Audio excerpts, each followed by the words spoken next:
Hello, good morning. Daily current affairs में आपका स्वागत है। आज हम 21 मई 2024 के डेली करंट अफेयर्स के क्वेश्चंस कवर करेंगे। लास्ट में रिवीजन भी करेंगे और एक क्वेश्चन आपसे पूछेंगे जिसका आंसर आपको कमेंट करना है। तो आप वीडियो को ध्यान से पूरा देखिएगा और लास्ट वाले क्वेश्चन का आंसर आप बताइएगा। चलिए, क्वेश्चन नंबर फर्स्ट है, न्यायमूर्ति सुष्मिता फुकनखोन और न्यायमूर्ति मिताली ठाकुरिया को किस उच्च न्यायालय का स्थायी न्यायाधीश नियुक्त किया गया है? किस उच्च न्यायालय का? तो देखिए, यहाँ पर आंसर हो जाएगा ऑप्शन ए वाला, गुवाहाटी उच्च न्यायालय का। ठीक है, आंसर ए बिल्कुल सही है, गुवाहाटी उच्च न्यायालय। डिटेल में कवर कर लेते हैं क्वेश्चन का आंसर, ताकि बहुत सारे पॉइंट्स भी हमारे यहाँ पर क्लियर हो जाएं। उच्चतम न्यायालय कॉलेजियम ने हाल ही में गुवाहाटी हाई कोर्ट में न्यायमूर्ति सुष्मिता फुकनखोन और न्यायमूर्ति मिताली ठाकुरिया की स्थायी नियुक्ति की मंजूरी दे दी। दोनों अपनी नई स्थायी नियुक्ति से पहले अतिरिक्त न्यायाधीश के रूप में कार्यरत थी। अगला सवाल है, हाल ही में मई 2024 में किस देश ने अपने सार्वजनिक सुरक्षा मंत्री टो लैम को नया राष्ट्रपति नामित किया है? आंसर यहाँ पर सी सही हो जाएगा, वियतनाम ने। ठीक है, वियतनाम ने। अब डिटेल में कवर कर लेते हैं। वियतनाम ने पूर्व राष्ट्रपति वो वान थुआन के इस्तीफे के बाद अपने सार्वजनिक सुरक्षा मंत्री टो लाम को अपना नया राष्ट्रपति नामित किया। वियतनाम की राजधानी हनोई है। मुद्रा यहाँ की है वियतनामी डोंग। प्रधानमंत्री कौन है? फाम मिन चिन। अगला सवाल है, उस फैशन इवेंट का नाम बताइए जहां सऊदी अरब ने मई 2024 में अपना पहला स्विम सूट फैशन शो आयोजित किया। आंसर ए सही यहाँ पर, रेड सी फैशन वीक। देखिए, सऊदी अरब ने रेड सी फैशन वीक के दौरान अपना पहला स्विमिंग सूट फैशन शो आयोजित किया है। यह घटना उस देश में एक महत्वपूर्ण सांस्कृतिक बदलाव का प्रतीक थी, जो पारंपरिक रूप से अपने रूढ़वादी पोशाक मानदंडों के लिए जाना जाता था। सऊदी अरब राज्य पश्चिम एशिया और मध्य पूर्व में एक देश है। इसकी राजधानी रियाद है। मुद्रा यहाँ की सऊदी रियाल है और राजा यहाँ के हैं सऊदी अरब के सलमान। अगला सवाल है, ताइवान के राष्ट्रपति के रूप में किसने शपथ ली? तो आंसर यहाँ का हो जाएगा ऑप्शन डी वाला, लाई चिंगते। ठीक है, नाम है इनका लाई चिंगते। देखिए, जनवरी में राष्ट्रपति चुनाव जीतने के बाद लाई चिंगते ने ताइवान के राष्ट्रपति के रूप में शपथ ली। ताइवान आधिकारिक तौर पर चीन गणराज्य पूर्वी एशिया का एक देश है। यह उत्तर पश्चिमी प्रशांत महासागर में पूर्वी और दक्षिण चीन सागर के संगम पर स्थित है, जिसके उत्तर पश्चिम में पीपुल्स रिपब्लिक ऑफ चाइना, उत्तर पूर्व में जापान और दक्षिण में फिलीपींस स्थित है।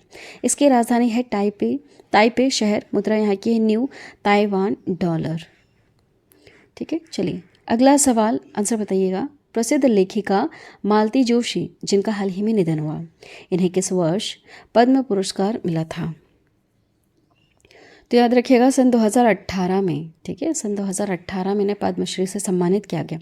मालती जोशी एक प्रतिष्ठित हिंदी लेखिका थी जो भारतीय साहित्य में अपने योगदान के लिए जानी जाती थी।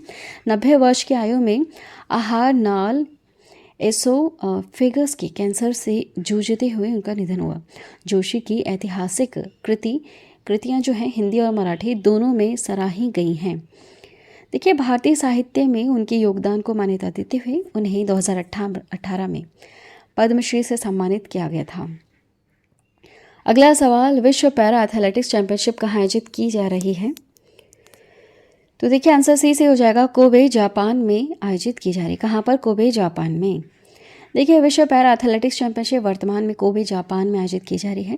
2024 विश्व पैरा एथलेटिक्स चैंपियनशिप अंतर्राष्ट्रीय पैरालंपिक समिति की विश्व पैरा एथलेटिक्स उप समिति द्वारा आयोजित एक पैरालंपिक ट्रैक और फील्ड प्रतियोगिता है। यह आयोजन का 11वां संस्करण है और यह 17 से 25 मई तक आयोजित होगा। 2024 तक जापान के काबे यूनिवर्सिटियाड मेमोरियल स्टेडियम में आयोजित किया जाएगा। ठीक है, चलिए अगला सवाल, भारत रूस संयुक्त उद्यम के अंतर्गत उत्तर प्रदेश में AK-203 असॉल्ट राइफलों का निर्माण कहाँ किया जा रहा है? तो आंसर यहाँ पर डी से हो जाएगा, कोरबा में। कहाँ पर? कोरबा में। AK-203 असॉल्ट राइफलों का निर्माण भारत और रूस के बीच संयुक्त उद्यम के अंतर्गत किया जा रहा है। उत्तर प्रदेश के कोरबा में स्थापित इस संयुक्त उद्यम का नाम Indo Russian rifles private limited है। उत्पादन का उद्देश्य भारतीय सेना की आवश्यकताओं को पूरा करना, पुरानी राइफलों को अधिक आधुनिक उपकरणों में बदलना। ठीक है, यह जो उद्यम है 2019 में स्थापित किया गया था और इसमें भारतीय और रूसी दोनों रक्षा मंत्रियों की महत्वपूर्ण कंपनियां शामिल हैं। नेक्स्ट है सात्विक साईराज रंकीरेड्डी और चिराग शेट्टी ने किन 2 व्यक्तियों को हराकर थाईलैंड ओपन का युगल खिताब जीता? किन्हें हरा करके? तो याद रखिएगा चैन बो यांग और लियू यी को। ठीक है, इन 2 को हरा करके जीता है। डिटेल में कवर कर लेते हैं। सात्विक साईराज रंकीरेड्डी और चिराग शेट्टी ने चीनी जोड़ी चैन बो यांग और लियू यी को हराकर थाईलैंड ओपन का पुरुष युगल खिताब जीता। उन्होंने दोनों समूहों में 21-15 का स्कोर बनाकर सीधे समूहों में जीत हासिल कर ली। थाईलैंड ओपन बैडमिंटन एक खुली अंतर्राष्ट्रीय चैंपियनशिप है जो 1984 से थाईलैंड में आयोजित की जाती है। नेक्स्ट क्वेश्चन है एलोडा कप 2024 में किन 2 भारतीय मुक्केबाजों ने स्वर्ण पदक जीता? किन 2 भारतीयों ने? तो देखिए ऑप्शन डी से हो जाएगा। निखत जरीन और मीनाक्षी दोनों ने जीता है। देखिए 2 भारतीय मुक्केबाज निखत जरीन और मीनाक्षी ने कजाकिस्तान के अस्ताना में आयोजित एलोडा कप 2024 में स्वर्ण पदक जीता। निखत जरीन ने महिलाओं के 52 किलोग्राम वर्ग में प्रतिस्पर्धा की और कजाकिस्तान की जहाजीरा ओराकबायेवा के खिलाफ 5-0 से निर्णायक जीत हासिल कर ली। नेक्स्ट है हाल ही में बिश्केक समाचार में था, यह निम्नलिखित में से किस राष्ट्र से संबंधित है? तो देखिए आंसर बी से हो जाएगा किर्गिस्तान। ठीक है, बिश्केक कहाँ पर है? किर्गिस्तान में। क्यों चर्चा में है? तो आपने न्यूज़ में सुना होगा। देखिए स्थानीय मीडिया के अनुसार बिश्केक में मेडिकल विश्वविद्यालय के जो छात्र हैं उसमें रहने वाले कुछ छात्रावासों के साथ पाकिस्तान सहित अंतर्राष्ट्रीय छात्रों को ठहराने वाले निजी आवासों पर हमले हो रहे हैं।